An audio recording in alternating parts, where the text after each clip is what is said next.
So we're here this weekend in Skerries Mills to celebrate the Wild Bee Festival.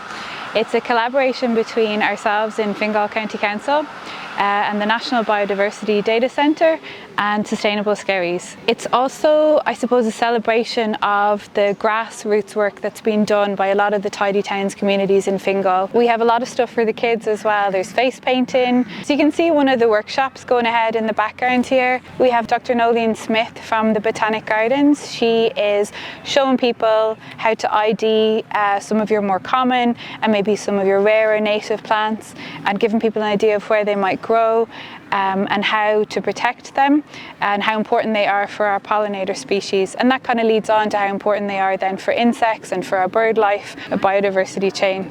That's like how the bee sees. So you can kind of look for little nectar guides, and it's kind of a fun way to see plants the way they see plants. I'm here today to talk about all the plants that bees love. So I'm going to show people how bees see plants, so how they see kind of the ultraviolet range a little bit different to us, what shapes of flowers they like. Bees have actually quite short tongues. Not every flower is a good bee flower, and looking at what we can do in our garden, but also looking at what wild plants there are around, maybe on the fringes of our garden, that are really good to support bees. This is like going to the fancy restaurant. This is where you can sit down, pull the chair in and relax. So this is what a bee, they call this fine dining for bees. So anything in the daisy family, they can land, they can kind of sit down and they can roam around. And what's actually amazing about this family is called the composites. So all the flowers, so you think this is one flower, but it's actually hundreds of flowers. So if you use your little lens and you pull it up to your eye and you look in on these type of flowers, these daisy ones, so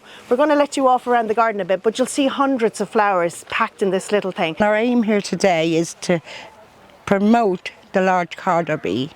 It is a very endangered species. It is throughout Ireland, but it's getting less and less by the day. And what we're aiming to do is just make people aware of how they can help the species. One of the things that they most can do is look behind me and leave wild areas to grow. Natural flowers, don't bother with packets of wild seed. Just leave an area and watch what will come up. It's really quite beautiful. If you've only got a window box, plant it up with some herbs, lots of things like rosemary, lavender, thyme, oregano. Bees adore it. It gives them what they need. And they're little stepping stones. We're trying to make wild corridors throughout the whole of Skerries here.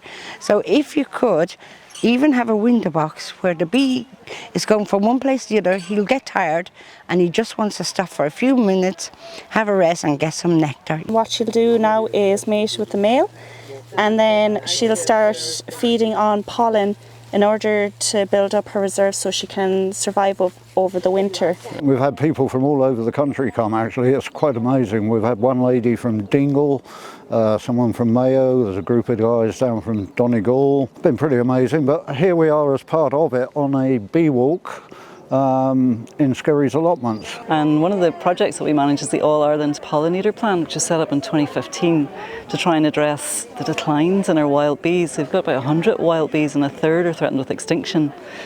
So the All Ireland Pollinator Plan is about everyone coming together and taking action to try and address those losses. And we're really delighted to be here in Skerries in collaboration with Fingal County Council this weekend to focus on a really rare bee, which is called the large carder bee. So there's been amazing work happening in Skerries to create new habitats for this bee, and really we hope that they're going to inspire local communities right across the whole island to take similar action. You can see the results in Skerries. The bee is doing really well, it's expanding its range, and there's no reason why lots and lots of other communities couldn't do something similar.